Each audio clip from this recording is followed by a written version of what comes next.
தெசலோனிக்கேயர் 5ஆம் அதிகாரம் 24ஆம் வசனத்தை வாசிப்போம். உங்களை அழைக்கிறவர் உண்மையுள்ளவர், அவர் அப்படியே செய்வார். கர்த்தருடைய நாமத்திற்கு மகிமை உண்டாவதாக.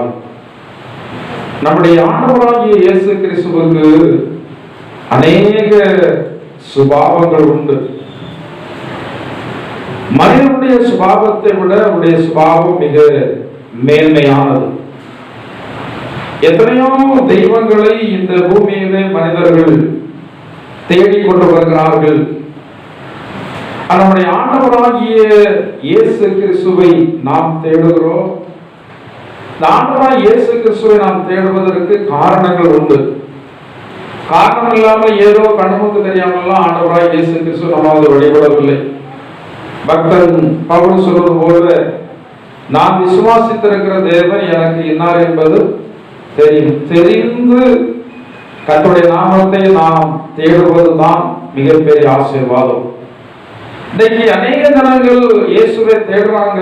அநேக ஜனங்களுக்கு இயேசுடைய சுபாவங்கள் சரியாக என்ன செய்வதில்லை, தெரிகிறதில்லை.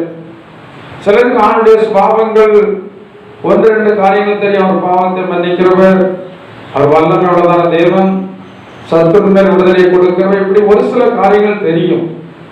ஆணுடைய எல்லா சுபாவங்களையும் தேவனுடைய பிள்ளைகளாகிய நாம் அறிந்திருக்க வேண்டும். இந்த வசனத்தில் சொல்லப்பட்டிருக்கிறது, அவர் நம்மை அழைத்தவர், அழைத்த தேவன் எப்படி இருக்கிறாரா? உண்மை உள்ளவராக இருக்கிறார். அவர் உண்மை உள்ளதான தெய்வம். அவர் ஒன்ன சொல்லிட்டு அவர் செய்யாமல் இருக்கிறதான தேவன் இல்லை. மனிதர்கள் அநேக நேரங்களிலே நமக்கு செய்வன் என்று வாக்கு கொடுக்கிறார்கள். ஆனால் வாக்கு கொடுத்த மனிதர்களால் அநேக வேளைகளிலே நமக்கு சொன்னதான காரியங்களை செய்ய முடியவில்லை. சிலர் மறந்து போயிடுவாங்க.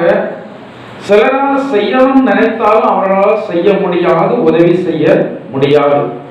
நம்முடைய ஆண்டவர் அப்படிப்பட்டவர் அல்ல. வேதத்தில் என்னாகமத்துடைய புத்தகம் 23ஆம் அதிகாரம் 19ஆம் வசனத்தில் சொல்லப்பட்டிருக்கிறது. வாசிங்கள். பொய் சொல்ல தேவன் ஒரு மனுஷன் அல்ல, மனம் மாற அவர் மனுபுத்திரனும் அல்ல.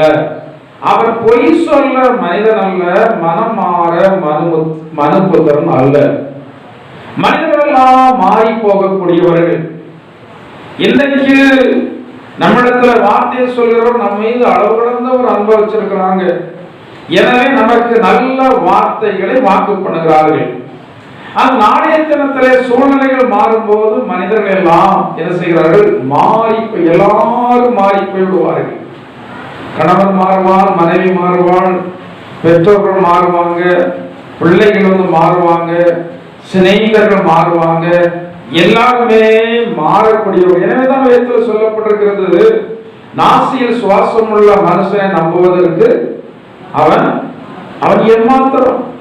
நமக்கு அன்பா நம்ம ஒரு வார்த்தையை சொல்லிட்டாங்கன்னா நம்ம உறுதியாக அந்த வார்த்தையை நம்பியே காத்திருக்கிறோம். மனிதனுடைய வார்த்தையை நம்பி காத்திருப்பது என்பது இலவு காத்த கிளி போல. இலவம் காய் பழுக்கும் என்று சொல்லி கிளி என்ன செய்து கொண்டிருக்குமா? காத்து கொண்டே இருக்கும். அது பழுக்காது, ஒரு நாள் அது எப்படி விடும்?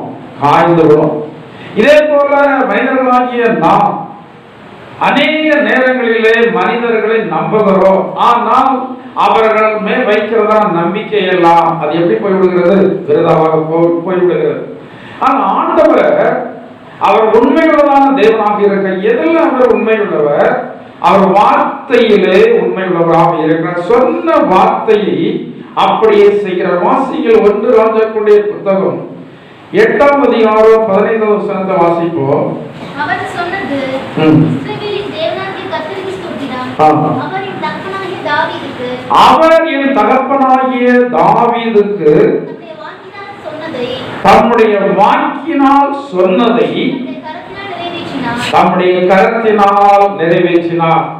ஆண்டுடைய பிள்ளைகளுக்கு அநேக வேளைகளிலே ஆண்டவர் வாக்கு பண்ணுகிறது உண்டு. உங்களுக்கு எல்லாம் வாக்கு பண்ணி இருக்கிறாரா? வாக்கு பண்ணி இருக்கிறாரா? வாக்கு பண்ணலையா? நீங்க தேவனுடைய பிள்ளை என்பதற்கான அத்தாட்சி ஆண்டவர் உங்களோட என்ன செய்யணும்? பேசணும். ஆண்டவர் பேசுறாரா? சில வேளைகளில் சாத்தான் பேசுவான். யாரும் பேசுவா? சாத்தான் பேசுறத ஆண்டவர் பேசுறதை எப்படி கண்டுகொள்கிறது? எப்படி கண்டுகொள்கிறது? ஒரு வல்லமையான ஒரு ஊழியக்காரர் இருக்கிற மார்ட்டின் லூத்தர். அந்த ஊழியக்காரர் ஆண்டவரை ஏற்றுக்கொள்வதற்கு முன்னாடி அநேக விதமான பாவங்கள் எல்லாம் செய்தான ஒரு தேவனுடைய மனுஷன். ஆனால் ஆண்டவரை ஏற்றுக்கொண்டதற்கு பிறகு ஆண்டவருக்காக வல்லமையாக ஊழியத்தை செய்து கொண்டு வந்தார். திடீரென்று சொல்லி ஒரு நாள் தேவனுடைய சாயலாக இருக்கிறதான ஒரு நபர், தேவனுடைய சாயலாக இருக்கிறதான ஒரு நபர் ஒரு லிஸ்ட கொண்டு கொடுத்தாராம். என்னப்பா, நீ அப்படிலாம் பெருசா பிரசங்கம் பண்றிய, பெரிய பரிசுத்தம் மாதிரி நீ நடிக்கிறிய, உன் பாவ பட்டியலை பார். இவ்வளவு பெரிய பயங்கரமான பாவத்தெல்லாம் நீ செய்தவன், இவ்வளவு பயங்கரமான பாவத்தை நீ செய்தவன், எப்படி இந்த பாவங்கள்லாம் உனக்கு மன்னிக்கப்படும்? இவர் அப்படி வெளியிடத்துக்கு போனா சாயலை பார்த்தா இயேசு கிறிஸ்துவின் தோற்றம் மாதிரி தெரியுது.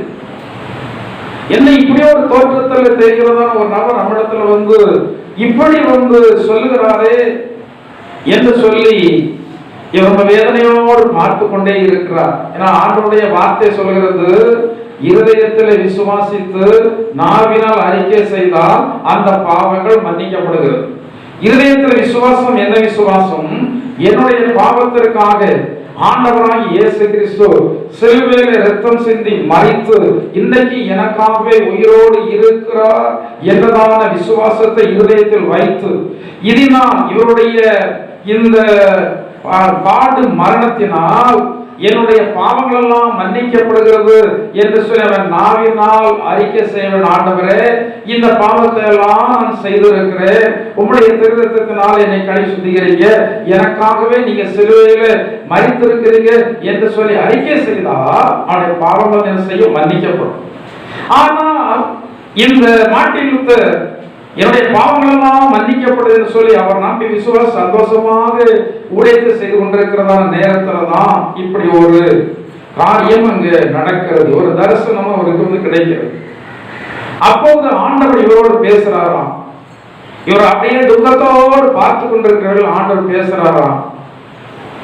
தலையைப்பார், தலையைப்பார், கையைப்பார், கையைப்பார், காலைப்பார் பேசலாம்.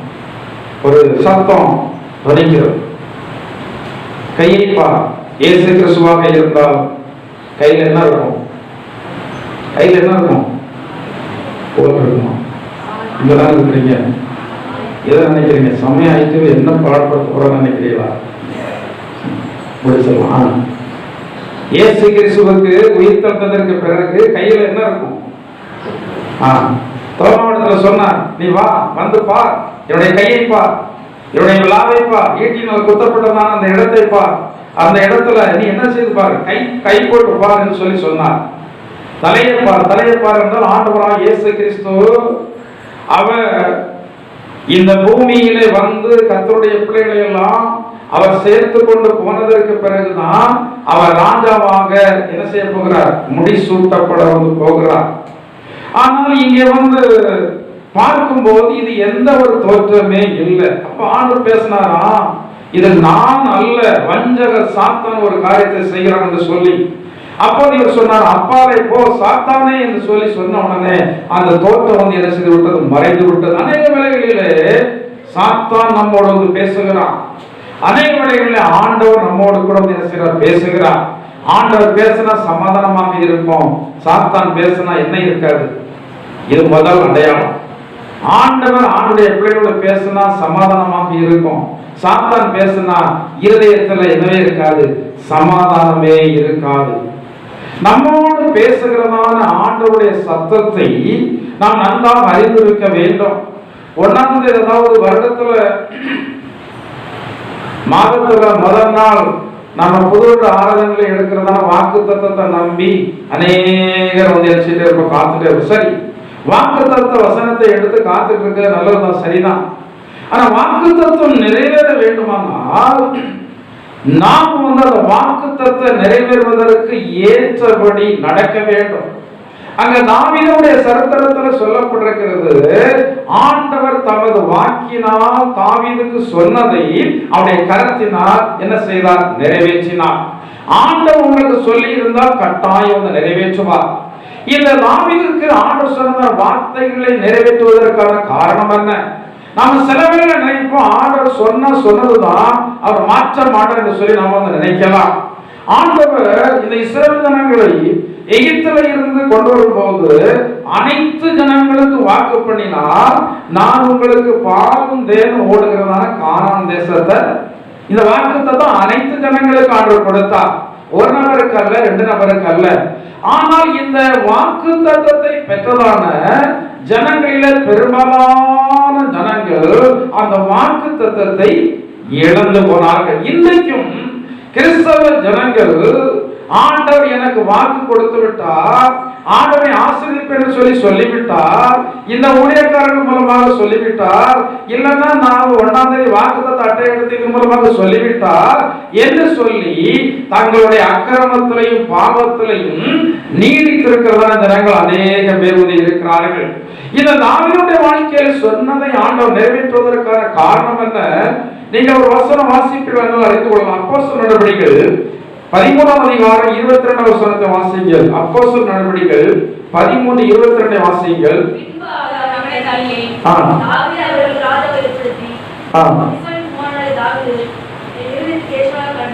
ஈசாயின் குமாரனாகிய தாவீதை என் இருதயத்திற்கு ஏற்றவனாக கண்டேன், எனக்கு சித்தமானதை எல்லாம் செய்வான் என்று அவனை குறித்து என்ன கொடுத்தார்? இந்த தாவீது யாருடைய இதயத்துக்கு ஏற்றவன்? சொல்லுங்க, யாருடைய இதயத்துக்கு ஏற்றவன்? ஆயத்ததான் சொல்லுங்க, யாருடைய இதயத்துக்கு ஏற்றவன்? கர்த்தருடைய இதயத்துக்கு ஏற்றவன். நீங்க யாருடைய இதயத்திற்கு ஏற்றவர்களாக இருக்கிறீர்கள்? இன்னைக்கு ஒரு மனிதன் இன்னொரு மனிதனை பிரியப்படுத்த அவ்வளவு பாடுபடுகிறான், பிரயாசப்படுகிறான்.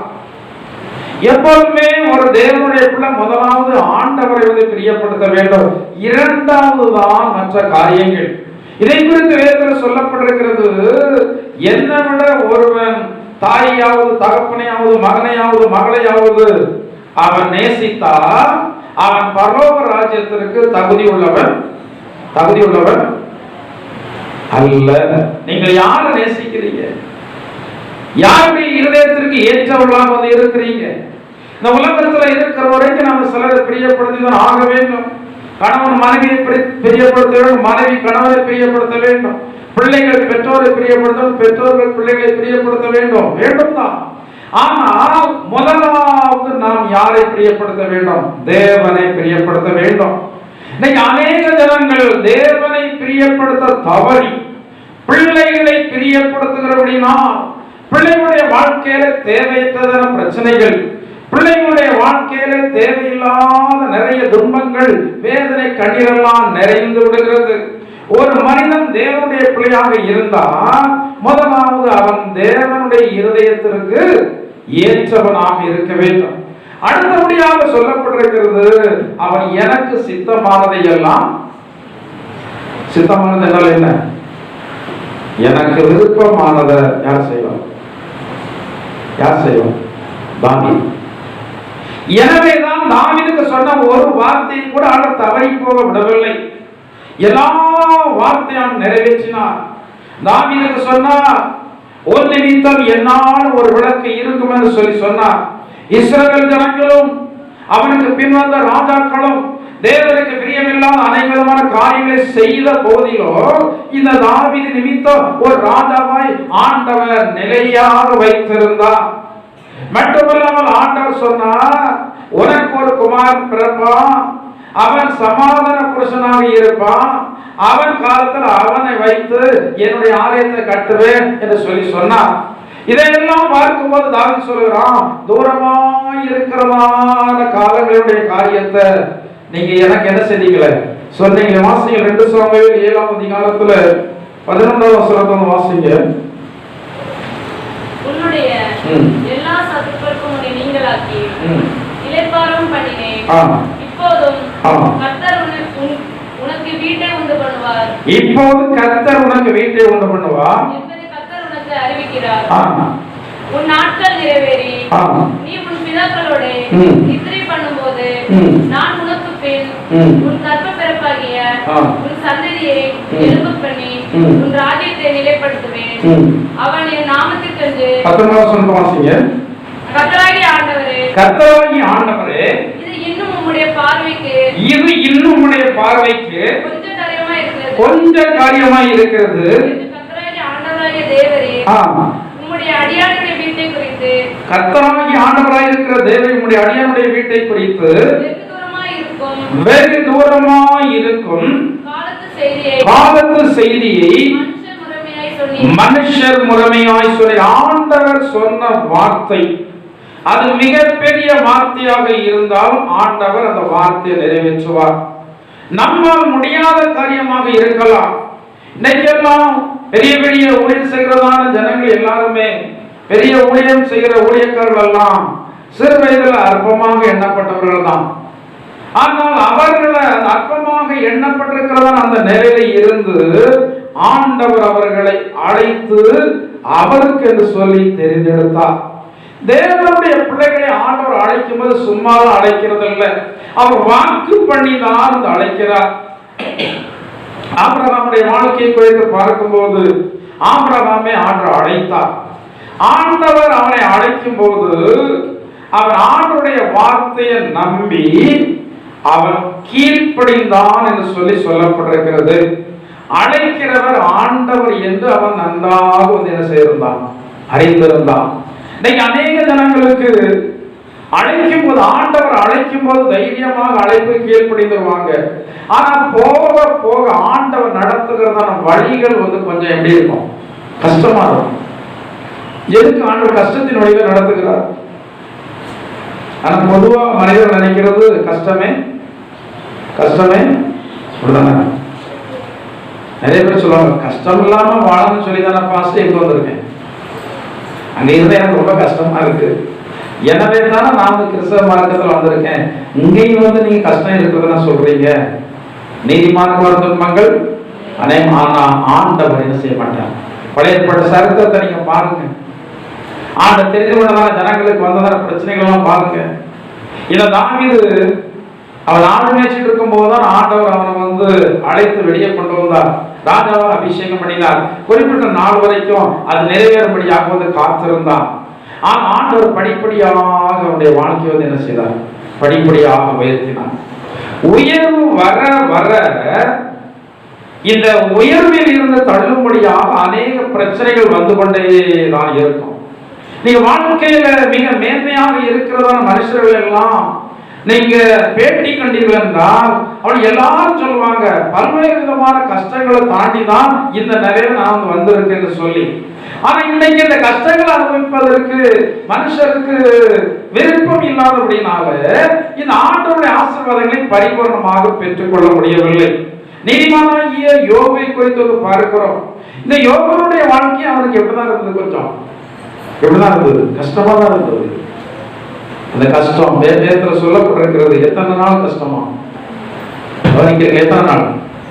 10 நாள் உபத்திரவப்படு. ஆனா நீங்கள் ஆண்டவர் அழைத்தார் என்று சொல்லி அந்த உபத்திரவத்தை ஏற்றுக்கொண்டு கடந்து போகும்போது ஆண்டவர் உங்களை ஒருபோது கைவிடவே மாட்டார். ஆண்டவரை நம்புகிறதான ஜனங்களை ஆண்டவர் கைவிட்டதாக சரித்திரமே இல்லை. ஒரு மனுஷன் ஆண்டவரை நம்புவான் என்றால் வேதம் சொல்கிறபடி உம்மை உறுதியாய் பற்றி கொண்டதான மனதை உடையவன் உம்மையே நம்பி இருக்கிறபடியால் நீர் அவனை பூரண சமாதானத்துடன் காத்துக்கொள். ஆண்டவர் விசுவாசிக்கிறதான மனுஷன் அவரை நம்புவான். எப்படி நம்புவான்? உறுதியாக நம்புவான். ஆண்டவர் நான் அறிந்திருக்கிறேன், அவர் வல்லமையுள்ளதான தேவன், அவர் அதிசயங்களை செய்கிறதான தேவன், அவர் அற்புதங்களை செய்கிறதான தேவன். அநேக சான்றுகள் வேதாகமத்தில் இருக்கிறது. இப்போ என்னை சூழ இருக்கிறதான அநேக கிறிஸ்தவ ஜனங்கள் மத்தியிலே ஆண்டவர் எண்ணிலடங்கா அற்புதங்களை செய்து கொண்டு வருகிறார். அந்த தேவனை நான் விசுவாசிக்கிறேன், அந்த தேவனை நான் நம்பி இருக்கிறேன். எனவே என்னுடைய வாழ்க்கையில நிச்சயமாக இருக்கிறதான கஷ்டங்கள் வேதனைகள் எல்லாம் நிச்சயமாக மாறும். வேதம் சொல்கிறது உபத்திரவப்படுகிறதான உங்களுக்கு ஆண்டவர் என்ன தருகிறார்? ஆறுதலை தருகிறார். ஆனால் உங்களை உபத்திரவப்படுத்துகிறவர்களுக்கு உபத்திரவத்தை கொடுப்பது ஆண்டவருக்கு எப்படி இருக்கிறதா? அது நீதியாக இருக்கிறது. சரி, அப்ப தாவீதுக்கு ஆண்டவர் சொன்ன வார்த்தையை நிறைவேற்றுவதற்கான காரணம், அவன் ஆண்டவருடைய இருதயத்திற்கு ஏற்றவனாக காணப்பட்டான். அவருக்கு சித்தமானதை எல்லாம் அவன் என்ன செய்தான்? நீங்க எப்போ நினைச்சு பார்த்திருக்கிறீங்களா? ஆண்டவருக்கு சித்தமானதை தான் நான் செய்கிறேன். சித்தமானதை கண்டுபிடிக்கிறது எப்படி? அவருக்கு சித்தமானதை கண்டுபிடிக்கிறது எப்படி? இத்தனை வருஷம் விசுவாசிகள் எப்படி அவருடைய சித்தத்தை கண்டுபிடிக்க போறீங்க? ஆதி நாட்களில் இஸ்ரவேல் ஜனங்கள் நடத்தும் போது சித்தத்தை கண்டுபிடிப்பதற்கு தீர்க்கதரிசிகள் ஆண்டு வச்சிருந்தார். தீர்க்கதரிசி சொன்னதான் அப்படியே செய்வாங்க. இவங்களுக்கு விருப்பம் இல்லாத தீர்க்கதரிசி சொன்னாலும் செய்யதான். ஏன்னா அப்படி தீர்க்கதரிசிகளை மதித்து இருந்ததான நாட்கள். தீர்க்கதரிசி சொல்றதான வார்த்தைக்கு மறுசொல்லே கிடையாது. இன்குடிங் ராஜா கூட தீர்க்கதரிசி சொன்னா அந்த தீர்க்கதரிசி சொல்றதான் கேட்டு நடப்பான். ஆனா கொஞ்சம் கொஞ்சமாக ஜனங்கள் ஆண்டவருடைய வார்த்தையை விட்டு விலகி போக ஆரம்பிச்சிட்டாங்க. இந்த தீர்க்கதரிசியினுடைய காலத்திற்கு பிறகு ஆண்டவர் நியாயாதிபதிகள் எல்லாம் எழுப்பினார். இந்த நியாயாதிபதிகள் சொல்றத கொஞ்ச நாள் கேட்டாங்க. அதுக்கப்புறம் அந்த வார்த்தையை என்ன செய்யல, கேட்கல. இவர்கள் இஷ்டத்திற்கு நடக்க ஆரம்பித்து விட்டார்கள். இவர் இஷ்டத்துக்கு நடக்க ஆரம்பித்த போதிலும் இந்த ஆசாரியர்களுடைய ஆசாரிய வஸ்திரத்துல ஏபோத் என்று சொல்றதா ஒன்று இருந்தது. இந்த ஏபோத்துல ஊரின் தும்மிம் என்றதான 2 விலையேறப்பெற்ற கல் இருக்கும். விலையேறப்பெற்ற கல். அந்த கல்ல என்ன வரும்னா வெளிச்சம் வரும். ஓரியம் என்றால் ஆம் என்னும், தும்மிம் என்றால் இல்லை என்னும் அர்த்தம். அதுக்கு முன்னாடி ஒருத்தன் என்று, அந்த ஏபோத்துக்கு முன்னாடி ஒருத்தன் என்று, நான் இப்படி ஒரு காரியத்தை செய்ய விரும்புகிறேன், வாய்க்குமா என்று சொன்னால் வாய்க்கும் என்றால் அந்த ஊரில் லைட் வெளிச்சம் பிளிங்கும் அடிக்கும். அப்போ செய்வாங்க. இப்படியே ஜனங்கள் ஆரம்ப நாட்களில ஆண்டுடைய சித்தத்தை பல விதங்களில் அறிந்து கொண்டு வந்தார்கள். ஆனா இந்த நாட்களிலே தேவன் அவருடைய சித்தத்தை எப்படி மனிதர்களுக்கு தெரியப்படுத்துகிறார் உங்களுக்கு தெரியுமா?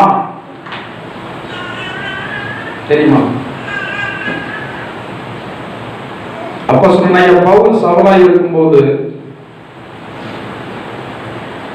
அவன் கிறிஸ்தவ மார்க்கத்துக்கு ரொம்ப விரோதமாக நடந்து கிறிஸ்தவ ரொம்ப துன்பப்படுத்தினான். தேவன் அவன் நேரடியாகவே சந்தித்தார். நல்ல பகல்ல சடதி ஒளி. அந்த ஒளி எப்படி இருந்ததுன்னா கண்கள் குருடாகும்படியான ஒளி. அவ்வளவு பயங்கரமான ஒளி. இவன் அந்த ஒளியினுடைய மகத்துவத்தினால குதிரையில போய் கொண்டிருந்தவன் எங்க விழுந்தான்? கீழே விழுந்தான். பாதை தெரியல, இருக்கிற இடம் தெரியல, எங்க இருக்கிறேன்னு தெரியல. கூட போனவனுடைய உதவிய என்ன செய்யணும், நாடினான்.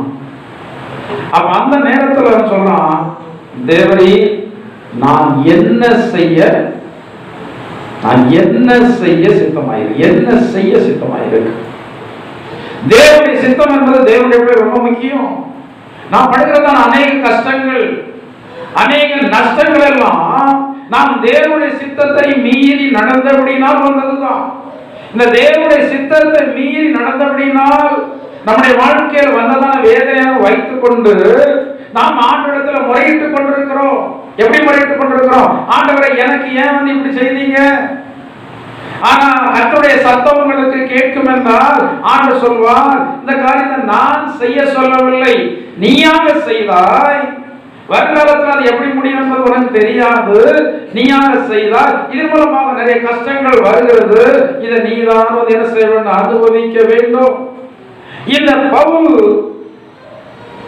அவன் ஆண்டவருடைய சத்தத்தை கேட்கிறான். நீ நான் சொல்லுகிறத நீ செய்யணும்னு ஆண்டவர் சொன்ன மாத்திரத்துல இவன் அவருடைய சொல்லுக்கு கீழ்ப்படிந்து என்ன செய்யறான். அவர் என்ன தெரியுமா சொல்றாரு? இவன் யார வெறுத்தானோ அங்க போன்னு சொல்ற. யார வெறுத்தானோ நீ அங்க போன்னு சொல்ற. இவனுக்கு இயேசு கிறிஸ்துவின் ஊழியத்தை செய்கிறவன் என்றாலே பிடிக்காது, கொலைவெறி பிடித்திருப்பான். ஒரு மனுஷன் இயேசுவை போதிக்கிறான்னா அவனை கொல்ல அஞ்ச மாட்டான். சேவன் கொலை செய்யப்படும் போது அவனுடைய வஸ்திரத்தை காத்து கொண்டது யார் தான்? இந்த சவுல் தான். இவனுக்கு ஊழியக்காரன் என்றாலே அவ்வளவு கொலைவெறி வரும். ஆனா ஆண்டவர் இப்போது சந்தித்த உடனே சொல்லுகிறார், அந்த ஊழியக்காரனை தேடி நீ போன்னு சொல்றார். இவனை தேடி எவ்வளவு பேர் வந்து கொண்டிருந்தார்கள். இவன் ஒரு மதிப்பு மிக்கதான மனுஷன். சவுல் அந்த நாட்களிலே ஒரு கோடீஸ்வரன். அந்த நாட்களிலே அவனுடைய தகப்பன் கப்பல் வியாபாரம் செய்து கொண்டிருந்தாராம். அவ்வளவு ஒரு கோடீஸ்வரனாக இருந்தான ஒரு மனுஷன். ஆனா இப்ப தேவன் சந்தித்த உடனே இவன் யாருக்கு ஒப்பு கொடுக்கிறான்? ஆண்டவருக்கு ஒப்பு கொடுக்கிறான். ஆண்டவரே, நீ என்ன சொன்னாலும் நான் என்ன செய்யறேன். இதுதான் அர்ப்பணிப்பு. இருக்கிறீங்களா? மந்திரமியாச்சு, ஞானஸ்தானம் எடுத்தாச்சு, பரிசுத்தருடைய அபிஷேகத்தை பெற்றாச்சு. இன்னும் யாரையும் விருப்பம் தான், இன்னும் யாரையும் விருப்பம் தான். உங்க விருப்பம் செய்து இருக்கிறீங்க. நினைச்சா கோயிலுக்கு வருவோம், நினைச்சா வர மாட்டோம். நினைச்சா ஜெபம் பண்ணுவோம், இல்லைன்னா ஜெபம் பண்ண மாட்டோம். நினைச்சா உபவாசம் இருப்போம், இல்லைன்னா இல்லை. நினைச்சா ஆண்டவருக்கு கொடுப்போம், இல்லைன்னா இல்லை. எல்லாம் நம்முடைய நினைவு எப்படி இருக்கிறதோ அப்படியே தான் நாம் நடந்து கொண்டிருக்கிறோம். இந்த தாவீதுக்கு சொன்ன வார்த்தை ஆண்டவர் நிறைவேற்றுவதற்கான காரணம் என்ன? அவன் தேவனுக்கு சித்தமானதை எல்லாம் என்ன செய்வான்? செய்வான். ஆண்டவரிடத்தில் சொல்ல வேண்டும், ஆண்டவரே, நான் ஜெபிக்கிறேன் என்பதற்காக இந்த காரியத்தை தந்துவிட வேண்டாம். நான் கேட்கிறேன் என்பதற்காக இந்த காரியத்தை தந்துவிட வேண்டாம். உமக்கு சித்தமாக இருந்தால் எனக்கு தாரும். ஆண்டவர் இயேசு பரமண்டல ஜெபத்தை சொல்லிக் கொடுக்கும் போது அங்கே அதுல ஒரு வார்த்தை சொல்லப்பட்டிருக்கிறது, உமது சித்தம் பரமண்டலத்திலே செய்யப்படுவது போல பூமியிலே செய்யப்படுவதாக. அந்த வார்த்தையுடைய அர்த்தம் என்ன தெரியுமா? இன்றைக்கு திருச்சபையுடைய சரீரமாக இருக்கிறதான இயேசு கிறிஸ்துவினுடைய சரீரமாக இருக்கிற திருச்சபை அங்கத்தினர்களாகிய தேவனுடைய விசுவாசிகள் தான் யாருடைய சித்தத்தை செய்யணும்? யாருடைய சித்தத்தை? அவருடைய சித்தம் என்பது சில வேளைகள் நம்ம விரும்பாதபடி உங்களுக்கு முன்னாடி நிற்கிறதான நான் தேவனுடைய சித்தத்தை செய்ய வேண்டும் என்பதற்காக தான் இங்க வந்தது, ஊழியத்துக்கு வந்தது. ஏன் விருப்பம் இதுவல்ல. என்னுடைய விருப்பம் ஊழியம் செய்ய வேண்டும் என்பது அல்ல. என்னுடைய விருப்பம் வந்து சமுதாயத்தில் மேன்மையாக இருக்க வேண்டும். உறவுகள் மத்தியில் நம்ம நல்ல வருமானம் ஈட்டி நன்றாக இருக்க வேண்டும். ஆண்டவர் நல்ல அறிவை தந்திருக்கிறார், புத்தியை தந்திருக்கிறார், ஞானத்தை தந்திருக்கிறார். எனவே அதை பயன்படுத்தி நாம் ஒரு உன்னத நிலைமையில வர வேண்டும் என்பதுதான் எனது விருப்பம். ஆனால் எனது விருப்பத்திற்கு மாறாக ஆண்டவர் சொல்லுகிறாரு, நீ எங்க போகணும்? ஊழியத்துக்கு போகணும். எங்க போகணும்? ஊழியத்துக்கு போகணும். ஊழியம் செய்கிறது முக்கியம் அல்ல, ஆண்டவர் செய்ய சித்தமான ஊழியத்தை செய்ய. பைபிள்ல சொல்லப்பட்டிருக்க ஒருவன் மல்யுத்தம் பண்ணினாலும், ஒருவன் மல்யுத்தம் பண்ணினாலும் சட்டத்தின்படி மல்யுத்தம் பண்ணாவிட்டால் அவன் முடி சுட்டப்படான். மல்யுத்தம் என்பது என்ன? தேவனுடைய ஊழியம். இந்த தேவனுடைய ஊழியத்தை ஒருவன் செய்தாலும் அவன் தேவன் வகுத்தபடி ஊழியத்தை செய்ய வேண்டும்.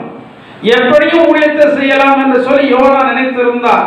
ஊழியத்தை தானே செய்ய வேண்டும், நான் இனிமேக்கு போகாமல் எங்கவே ஊழியத்தை செய்கிறேன், தர்சீசுக்கு போய் ஊழியத்தை செய்கிறேன் என்று சொல்லி அந்த யோனா தீர்க்கதரிசி நினைத்தார். ஆனால் அந்த ஊழியத்தை யார் அங்கீகரிக்கல? அந்த ஊழியத்தை இயேசு கிறிஸ்து அங்கீகரிக்கவில்லை. எனவே அங்கே இவன் போனதான இடத்துல என்ன வருகிறது? கடுமையான கொந்தளிப்பு வருகிறது. ஒரு தேவனுடைய சித்தத்தை செய்யாத மனிதனுக்கு விரோதமாக இயற்கை கூட விரோதமாக எழுவும். சாத்தான் விரோதமாக எழுப்புவான், மனிதன் விரோதமாக எழுப்புவான்.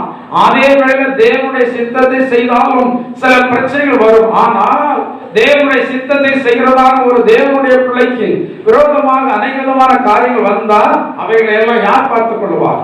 ஆண்டவர் பார்த்துக் கொள்வார்.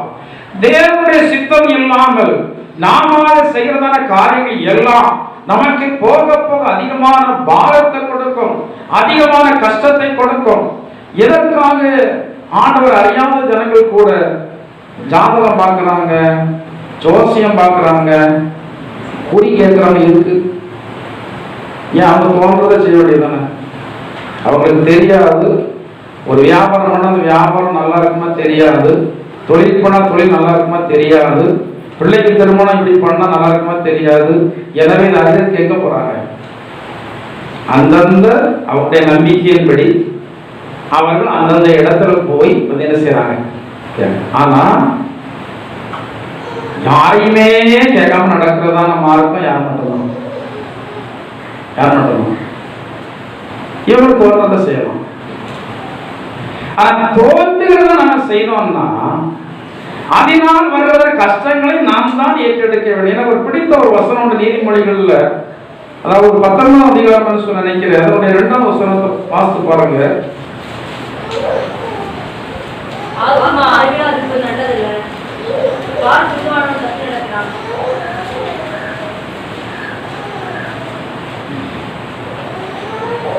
மூன்றாவது வசனம் வாசிங்க.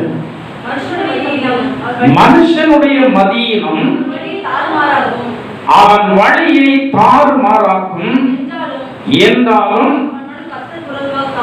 அவன் மனம் கர்த்தருக்கு விரோதமா என்னடையுமா? இவன் நினைத்து இவன் மதியமா நடக்கிறான், இவருப்படியே நடக்கிறான். ஆனா அதுல கஷ்டங்கள் வரும்போது, நஷ்டங்கள் வரும்போது இவன் மனம் யாருக்கு விரோதமா தாக்கல் அடையுது? ஆண்டு எனக்கு இப்படி செய்தாரு, அவருக்கு அடுத்திருக்க வேண்டியதானே, அவர் அப்படி பண்ணிருக்க வேண்டியதானே, இவர் இப்படி பண்ணிருக்க வேண்டியதானே, நான் திருமணம் முடிக்க போகிற என்னுடைய வரப்போகிற மருமக இப்படி இருப்பாங்க ஆண்டு தெரியும், ஏன் ஆண்டு தர பண்ணிருக்க வேண்டியதானே? ஒன்று நினைத்துக் கொள்ளுங்கள், யார் தேவனுக்கு பயந்து ஆண்டவரிடத்தில் ஒப்பு கொடுக்கிறார்களோ, முழுதும் ஒப்பு கொடுக்கிறது ஒரு இருதயத்தோடு இருக்கிறார்களோ, அவர்களுடைய வாழ்க்கையில் மட்டும்தான் ஆண்டவர் குறுக்கிடுவார்.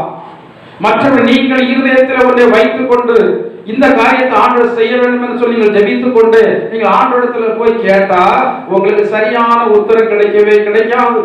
எக்ஸாம்பிள் பிழையாமுடைய வாழ்க்கையில் என்ன நடந்தது? முதலாவது கேட்ட உடனே ஆண்டவர் சொன்ன நீ போகக்கூடாதுன்னு சொல்லிட்டாரு.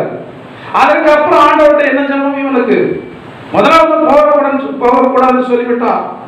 ஏனென்றால் இஸ்ரவேல் ஆசீர்வதிக்கப்பட்டவர்கள், இவர்களை சபிக்கும்படியாக பேரையாம மோவாபுடைய ராஜா பாலாக்கு கூலி பொருந்துகிறான். அங்கே ராஜா ஆள் அனுப்பும் போது இவன் ஆண்டவரிடத்தில் கேட்டதவர்னு சொன்ன முதல்ல ஆண்டவர் தடப்பட்டார். ஆனா இரண்டாவது இவன் போறான். ஆண்டவர் ஒரு விசை சொல்லி இரண்டாம் விசை திருத்துகிறவர். அவர் சொன்னா ஒரு மனுஷன் இடத்துல ஒண்ணுக்கு 4 நேரம் கேட்கணும். மனுஷன் தவறுகிறவர், மனுஷனுக்கு நிறைய காரியத்தில் ஞானம் கிடையாது. ஆனா ஆண்டவர் அப்படி அல்ல, அவர் தவறுகிறவர் அல்ல, அவர் ஞானத்தில் குறைவுள்ளவர் அல்ல. அவர் சொன்னது சரியான என்ன செய்ய சொல்லி அப்ப நாம் திறந்த மனதோடு ஆண்டவரிடத்துல போய் ஜெபித்தால் மட்டும்தான் தேவ சித்தத்தை நமக்கு ஆண்டவர் நிறைவேற்றுவதற்கான வாய்ப்பை கொடுப்பார். அந்த தேவனுடைய சித்தத்திற்காக நாம் ஜெபிக்கும் போது, ஆண்டவரே இந்த காரியமா நான் விரும்புறேன், நல்லா இருக்குன்னு நினைக்கிறேன், நமக்கு சித்தம் இருந்தால் செய்யும், இல்லாவிட்ட தடை பண்ணி கவனிக்க வேண்டாவது. கவனிக்கிறீங்களா? எப்படி ஒரு வேலைக்கு போறோம், வேலை கிடைக்கணும் போறோம், ஆனா என்ன கிடைக்கல, வேலை கிடைக்கல. போறதுக்கு முன்னாடி 8 நாள் உபவாசம் ஜோபிட்டு தான் சொல்லிட்டு போவாங்க, 2 நாள் 3 நாள் உபவாசம் ஜோபிப்பாங்க. வேலை கிடைக்கல. வேலை கிடைக்கலன்னா மனது என்ன ஆயிரும்? மிகுந்த பாரம் அடைந்து விடும். நான் இப்ப இத்தனை நாள் ஜெபிச்சு விட்டுதானே போனேன், ஆண்டவரே ஏன் எனக்கு இந்த காரியம் நடக்கல? அது நமக்கு தேவனுடைய சித்தம் இல்லை, எனவே ஆண்டவர் தரல, அவ்வளவுதான். ஏன்னா தேவனுடைய பிள்ளைகளுடைய காரியங்கள் எல்லாமே தேவனுடைய கட்டுப்பாட்டில் இயங்க வேண்டும் என்று ஆண்டவர் விரும்புகிறார். நாம் இடம் கொடுத்து விட வேண்டும். நாம் இடம் கொடுக்காவிட்டால் தேவன் நம்மை ஒருபோதும் நடத்தவே முடியாது. ஆண்டவரே நான் இதெல்லாம் கேட்கிறேன், உனக்கு சித்தமானா இந்த காரியத்தை என்ன செய்ய. படிக்கிறாங்க பிள்ளைங்க, நல்லா படிக்கிற பிள்ளைகளும் சில வேளைகள் என்ன கிடைக்காது, மார்க் கிடைக்காது. நல்லா தான் படிச்சிருப்பாங்க. குறைய படிச்ச பிள்ளைகளுக்கு மார்க் கிடைக்கும், நிறைய படிச்ச பிள்ளைகளுக்கு என்ன கிடைக்காது. ஏன் ஆண்டவரை செய்தா? ஏன் செய்த? அதுல என்ன இருக்கு? தேவனுடைய சித்தம் இருக்கு. தேவனுடைய சித்தம் நிறைவேற வேண்டுமானால் சில வேளைகளிலே அதிக மதிப்பெண்கள் வாங்குறவர்கள் குறைத்து வாங்க வேண்டும். அப்போதான் தேவனுடைய சித்தம் நிறைவேறும். பெரிய வேலை கிடைக்க வேண்டும். ஆனால் அந்த வேலை கிடைக்காமல் சிறிய வேலை கிடைத்தால்தான் ஆண்டவர் இவர்களுக்கு எங்க ஒரு திருமண வாழ்க்கை வைத்திருக்கிறாரோ அங்கவே திருமணம் முடிக்க முடியும். அது தேவனுடைய சித்தம். ஒவ்வொரு காரியத்திலையும் தேவனுடைய சித்தம் நமக்கு நடந்தால் நமக்கு ஒரு கஷ்டமும் இருக்காது, ஒரு சங்கடமே இருக்காது. இந்த தாவீது அப்படி நினைத்து ஜெபித்து வாழ்ந்தபடினால் இந்த தாவீதுக்கு ஆண்டவர் சொன்ன எல்லா வார்த்தையும் தம்முடைய கரத்தினால் என்ன செய்தார்? சொல்லியிருக்கிறாரா? எனக்கு சொன்னதெல்லாம் ஆண்டவர் செய்கிறார். சொன்னதெல்லாம் ஆண்டவர் செய்கிறார். அந்த ஆண்டவர் செய்யறது கொஞ்சம் என்ன ஆகும்? நாம செய்யறது உடனே செய்திடலாம். நமக்கு ஆர்வம் இருந்தால் நாளைக்கு வாங்கிடலாம். ஆனால் ஆண்டவர் வாங்கிட்டோம்னா அது கொஞ்சம் என்னதான் காலத்தாமதம். ஏன்னா ஆண்டவர் எடுத்தேன் கவிழ்த்தேன் என்று சொல்லி ஒரு நபருக்கு கொடுக்கிறது அல்ல. துரிதமாக நமக்கு சில நன்மைகள் கிடைச்சிருந்தா அதோட மதிப்பு தெரியாது. நமக்கு கொஞ்சம் கால தாமதமாய் கிடைக்கும் போதுதான், ஜெபித்து ஜெபித்து கிடைக்கும் போதுதான், கார்ல போன போய்கொண்டிருக்கும் போதே அவருடைய நாமத்தை துதிக்க முடியும். பைக்கில் போகும்போது அவருடைய நாமத்தை துதிக்க முடியும்.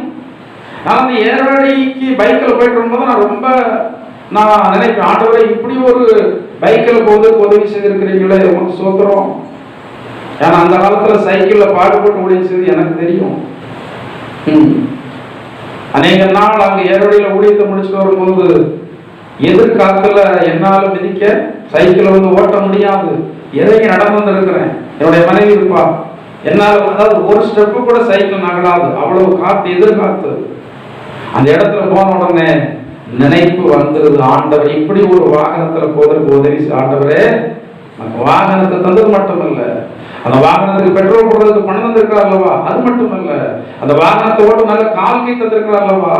இதெல்லாம் நினைத்து நினைத்து ஆண்டவரை துதிக்க எப்படி முடிகிறது? காத்திருந்து வாங்கும் போதுதான் முடிகிறது. சில கஷ்டங்களை கடந்து போய் வாங்கும் போதுதான் முடிகிறது. கஷ்டமே இல்லாமல் கிடைத்து விட்டால் அவருடைய மேன்மை நமக்கு தெரிகிறதே, அவருடைய மேன்மை நமக்கு தெரிகிறதே இல்லை. எனவே ஆண்டவர் தருகிறத கொஞ்சம் கால தாமதப்படுத்தி தருகிறார். அவர் சொன்னது சொன்னதுதான். இங்கே தாவீதுக்கு வாயினால் சொன்னதை அவர் செயல்களினால் நிறைவேற்றினார். ஆபிரகாமுக்கு ஆண்டவர் சொன்னார். நிறைய வசனங்கள் இருக்கிறது, நான் சீக்கிரத்தில் உங்களுக்கு முடிக்க வேண்டிய சமயம் இடம் கொடுக்கவில்லை. ஆதியாகமத்தின் புத்தகம் 12ஆம் அதிகாரம் 1 - 4 வரைக்கும் நீங்கள் வாசித்து பாருங்கள். வீட்டுல போய் இந்த ஆபிரகாமுக்கு ஆண்டவர் சொன்னார், நீ நான் காண்பிக்கும் தேசத்துக்கு என்ன செய், நீ போன்னு சொன்னாரு. தைரியமாக என்ன செய்யணும்? ஒரு தேவனுடைய பிள்ளைக்கு நாளைக்கு என்ன நடக்குன்னு தெரியக்கூடாது. திட்டம் நீங்க வச்சிருக்கீங்கன்னா நீங்க தேவனுடைய பிள்ளைகள் இல்லை. திட்டம் யாருடைய? நம்முடைய. நிறைய பேர் நம்ம திட்டம் போட்டு வச்சிருக்கோம். எனவே நமக்கு எதுவும் நடக்கிறது இல்லை. நிறைய காரியங்கள் சரியில்லாம நடக்கும். திட்டம் யார் இடத்துல இருக்கணும்? திட்டம் என்றால் என்ன? பிளான். ஒரு வீட்டை கட்டுகிறதனுடைய பிளான் யார் கையில் இருக்கும்? இன்ஜினியர் கையில் இருக்கும். அந்த இன்ஜினியர் கையில் அந்த பிளான் இருந்தால் தான் அந்த இன்ஜினியர் நேர்த்தியாக அந்த வீட்டை கட்டி முடித்து தருவார். அந்த பிளான் இல்லாவிட்டால் அந்த வீடு சரியானபடி கட்டப்பட முடியாது. ஆண்டவர் இயேசு உங்கள் ஒவ்வொருவரை குறித்ததான திட்டத்தை சின்ன வயதில் நிறைய கனவுலாம் காண்பாங்க பிள்ளைங்க. நான் படிப்பேன், நான் டாக்டர் ஆவேன், இன்ஜினியர் ஆவேன், கலெக்டர் ஆவேன், அப்படி ஆவேன், இப்படி ஆவேன், எல்லாம் சரிதான், நல்லது. விருப்பப்படக்கூடாதுன்னு வேதத்தில் சொல்ல விரும்பலாம். நான் விரும்பினாலும் என் தேவன் என்னை குறித்து என்ன சித்தம் வைத்திருக்கிறாரோ அது நடப்பதுதான் என்னுடைய வருங்கால வாழ்க்கைக்கு மட்டுமல்ல, என்னுடைய நித்திய ராஜ்ய வாழ்க்கைக்கும் அதுதான் என்ன சிறந்தது. தெய்வ பயம் உங்களுக்கு இருக்குமானால் தேவனுடைய சித்தத்தை உங்களுக்கு போதிப்பார். அவருடைய சித்தம் இல்லாமல் உங்களுடைய வாழ்க்கையில், உங்களுடைய குடும்பத்தின் காரியங்கள், உங்கள் பிள்ளைகளுடைய காரியங்களை நீங்கள் எதை செய்தாலும் அதுல கஷ்டங்கள் நஷ்டங்கள் வரும்போது ஆண்டவர் அமைதியாக கையை கட்டிக்கொண்டு அப்படியே இருந்து விடுவார். நாம் மதியமாக செய்கிறதான காரியங்களுக்கு நம்ம தான் உத்தரவாதி. மதியமாக செய்துவிட்டு மனம் யாருக்கு விரோதமாக தாக்கடைகிறதா? 19 சொல்லப்பட்டிருக்கிறபடி மனம் என்றால் அவன் மனம் யாருக்கு விரோதமாய் தாக்கடைகிறது? கர்த்தருக்கு விரோதமாய் தானே. ஆண்டவன் இப்படி நிறைய பேர் ஆண்டவர் என்ன செய்யறாங்க? கொஞ்ச நாளுக்கு முன்னாடி ஒருத்தன் பேசணும், கிறிஸ்டின் தான். ஆண்டவர் மட்டும் என் எதிரில் பட்டாருன்னா அவர் கேட்க கேள்வி இன்னது யாரு? தேவனோடு வழக்காடுகிறவர்கள் ஒன்றுமில்லாமல் அவர்கிட்ட வழக்காடுறதுக்கு என்ன இருக்கு? அவர் யார்? நாம பயந்து வேந்த அவர்கிட்ட போக முடியும். நம்மளும் பயந்து வேந்த அவர்கிட்ட போக முடியும். அவர் அவ்வளவு மிகப்பெரிய ஆள்.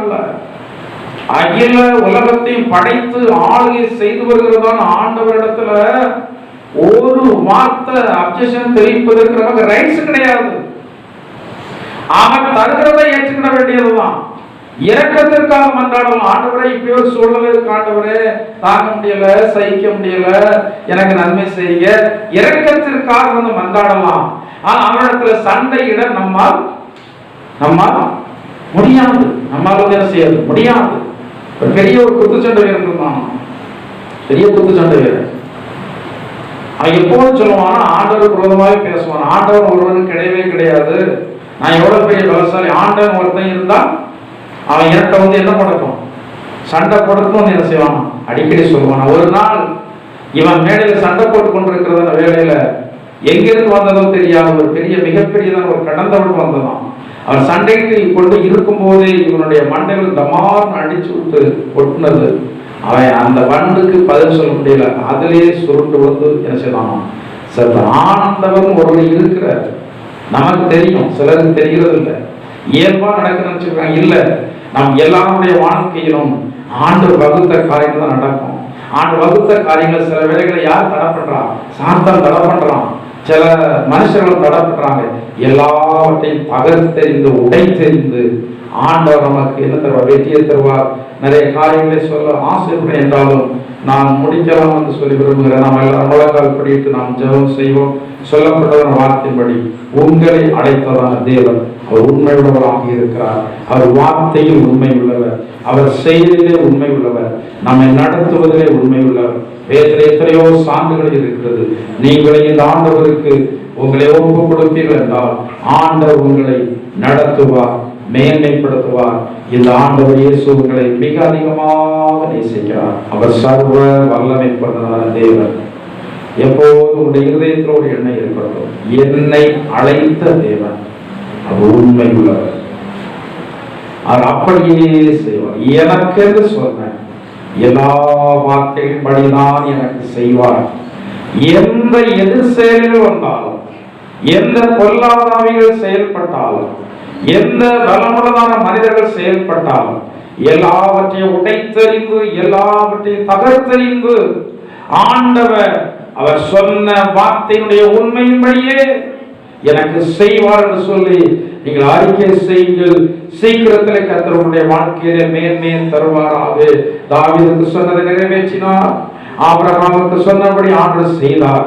ஆபிரகாமை ஆண்டவர் குடும்பத்தை விட்டு வர சொன்னார், வந்தார், அவரை உயர்த்தினார். மேன்மைப்படுத்துவேன் என்றார், மேன்மைப்படுத்தினார். பெருமைப்படுத்துவேன் என்றார், பெருமைப்படுத்தினார். உன்னிலிருந்து ஜாதிகள் எழும்பும் என்று சொல்லி சொன்னார். அநேக திரளான ஜாதிகள் இந்த ஆபிரகாமுடைய சந்ததியில் வந்து எழும்பினது. உன்னை சபிக்கிறவர்களை சபிப்பேன், உன்னை ஆசீர்வதிக்கிறவர்களை ஆசீர்வதிப்பேன் சொல்லி சொன்னார். இந்த வாக்குத்தத்தங்களை எல்லாம் இந்த ஆபிரகாமுடைய வாழ்க்கையில் நிறைவேறுவதற்கான காரணம் தேவனுக்கு அவர் கீழ்ப்படிந்தார். எனவே ஆண்டவர் அவருக்கு என்று சொன்னதான வார்த்தையின்படி அவருடைய வாழ்க்கையில் நடந்தது. உங்களுடைய வாழ்க்கையிலோ ஆண்டவர் சொன்னதான வாக்குத்தத்தங்கள் நிறைவேற வேண்டுமானால் நீங்கள் ஆண்டவருடைய சத்தத்திற்கு கீழ்ப்படியுங்கள். நீங்கள் தேவனுடைய இருதயத்திற்கு ஏற்றவர்களாக மாறுங்கள். தேவனுடைய சித்தம் செய்கிறவர்களாக உங்களை ஒப்புக்கொடுங்கள். உங்களை குறித்து விசேஷித்த நோக்கத்தை ஆண்டவர் வைத்திருக்கிறார். நீங்கள் இன்னும் அதற்கு இடம் கொடாமல் இருக்கிறீர்கள். இன்றைக்கே நீங்கள் இடம் கொடுங்கள். இன்றைக்கே கர்த்தருடைய ஆசீர்வாதத்தை பெற்றுக் கொள்வீர்கள். இன்றைக்கே இடம் கொடுங்கள். இன்றைக்கே விடுதலையை பெற்றுக் கொள்வீர்கள். இன்றைக்கே தேவனே, நான் உங்களுடைய சித்தத்தின்படி செய்கிறேன் ஆண்டவரே என்று சொல்லி அறிக்கை செய்யுங்கள். நீங்கள் சித்தப்படுகிறதான எல்லா காரியங்களையும் நான் செய்ய விரும்புகிறேன். உங்களுடைய நல்ல ஆவியானவர் என்னை பலப்படுத்துங்க சொல்லி ஒப்புக் கொடுங்கள். ஆண்டவர் உங்களை அவருடைய சித்தம் செய்யும்படியாக பலப்படுத்துவார். ஹல்லேலூயா. கர்த்தாவே, நாங்கள் உம்மை நன்றியோடு ஸ்தோத்திரிக்கிறோம் ஆண்டவரே. கர்த்தர் நல்லவர், கர்த்தர் வல்லவர், கர்த்தர் போதுமானவர் ஆண்டவரே. கர்த்தாவே, நீங்கள் எங்களை அழைத்ததான தேவன், நீங்கள் உண்மை உள்ளவராய் இருக்கிற ஆண்டவரே. நீங்கள் பொய் சொல்லுகிறதான தேவன் அல்ல, நீங்கள் மனமான மனப்புத்தன் அல்ல ஆண்டவரே. கர்த்தாவே, நீ மனிதர்களை போல உள்ளதான தேவன் அல்ல. உம்முடைய சுபாவம் மிக மிக உயர்ந்ததாய் இருக்கிறது ஆண்டவரே. கர்த்தாவே, எங்களை அழைத்து உம்முடைய ராஜ்யத்திற்கு அழைத்து, உம்முடைய ஆசீர்வாதத்திற்கு அழைத்து, உம்முடைய வாக்குத்தத்தத்தை கர்த்தாவே நாங்கள் பெற்றுக்கொள்வதற்கு அழைத்து ஆண்டவரே. கர்த்தாவே, அழைத்ததான தேவன் உண்மையுள்ளவராய் இருக்கிற என்பதை நாங்கள் அறிந்தவுடைய நாமத்தை துதிக்கிறோம், மகிமைப்படுத்துகிறோம் ஆண்டவரே. இந்த வார்த்தையை கேட்டுக்கொண்டதான உம்முடைய பிள்ளைகள் எல்லாருக்கும் நீங்கள் வார்த்தை நிறைவேற்றி நீ உண்மையுள்ளவராய் இருக்கின்ற நம்பிக்கை விசுவாசம் வளரட்டும் ஆண்டவரே. உமக்கு காத்திருக்கும் இருதயத்தை உம்முடைய பிள்ளைகள் ஒவ்வொருவருக்கு கர்த்தர் கொடுங்க ஆண்டவரே. கர்த்தாவே, தாவீது உம்முடைய இருதயத்திற்கு ஏற்றவராக ஜீவித்தது போல, உம்முடைய சித்தத்தை நிறைவேற்றுகிறவராக ஜீவித்தது போல ஒவ்வொருவரும் உம்முடைய சித்தத்தை நிறைவேற்றட்டும், உம்முடைய இருதயத்திற்கு ஏற்றவராய் மாறட்டும். கர்த்தாவே, ஆபிரகாமுடைய வார்த்தைக்கு கீழ்ப்படிந்து தான் போகும் இடம் இன்னதென்று அறியாமல் புறப்பட்டு போய் கர்த்தருடைய நன்மைகளை சுதந்திரித்துக் கொண்டது போல ஒவ்வொரு சுதந்திரித்துக் கொள்ள கர்த்தர் கிருபை செய்ய வந்திருக்கிற எல்லாரையும் கர்த்தர் ஆசீர்வதிப்பீராக. வராத ஜனங்கள் நாட்கள் அழைத்து வாருங்கள். சமீபத்தில் தூரத்தில் இந்தியாவின் பல மாநிலங்கள் வெளிநாடுகளில் எங்களோட ஐக்கியப்பட்டவர்கள் உண்டு. எல்லாரையும் கர்த்தர் காத்துக் கொள்ளுங்க. கொடிய வியாதிகளுக்கு எல்லாருமே கர்த்தர் காத்துக் கொள்ளுங்க. வல்லாத மனுஷனுடைய சதி செயல்களுக்கு எல்லாருமே காத்துக் கொள்ளுங்க. சத்துடைய கண்ணிகளுக்கு எல்லாருமே கர்த்தர் காத்துக் கொள்ளுங்க. எல்லாருடைய போக்கு வரவு பிரயாணங்கள் எல்லாவற்றிலும் உடைய பாதுகாப்பை கொடுக்க வேண்டுமாறு ஜெபிக்கிறோம் ஆண்டவரே. கர்த்தாவே, வருகை தாமதிக்குமானால் மறுபடியும் ஒரு முறை கூட உங்க சன்னிதானத்தில் கடந்து ஆதரிக்கிறவராக வருகை இருக்குமானால் உம்மை எதிர்கொண்டு வரத்தக்கதான பரிசுத்த ஜீவியத்தை தந்து தேவன் தாமே வழிநடத்த வேண்டுமாறு இயேசுவின் நாமத்தால் ஜெபிக்கிறோம் ஜீவனுள்ள பிதாவே.